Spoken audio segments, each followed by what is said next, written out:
kandidato sa pagka-senador mula sa alyansang kinabibilangan ng kanyang partido. Nakatutok si Bernadette Reyes. Mismong si Pangulong Bongbong Marcos ang nagtaas ng mga kamay ng bubuo sa senatorial candidates ng Alyansa para sa Bagong Pilipinas para sa 2025 midterm election.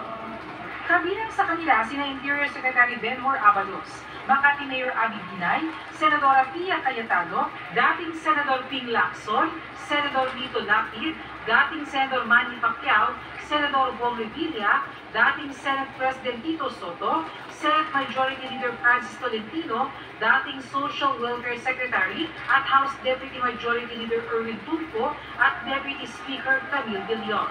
Nasa lineup din pero wala sa pagtitipon si Senador Amy Marcos na kilalang malapit kay Vice President Sara Duterte. Sa aking pag-endorso, ang tanging hiling ko ay mapanatili ang kanilang katapatan at pagmamahal sa bansa. Ito ang pinakamahalagang katangian ng kandidato na aking tinitignan at pinag-iisipan. Bukod dyan, pinili din ng mga susuporta sa mga programa at legislative agenda ng Pangulo ayon kay Navotas Representative Toby Chanco na tumatayong campaign manager. Ang mahalaga dito ay yung talagang susuporta. Naniniwala sila na yung katuforma ng Bagong Pilipinas, yan po ang magpapaunlad sa buhay ng bawat Pilipino. Binubuo ng iba't ibang partido ang alyansa para sa Bagong Pilipinas. Pero ngayong araw, sabay-sabay na pinirmahan ng kanilang mga lider ang isang manifesto bilang simbolo ng kanilang pagkakaisa bilang isang koalisyon.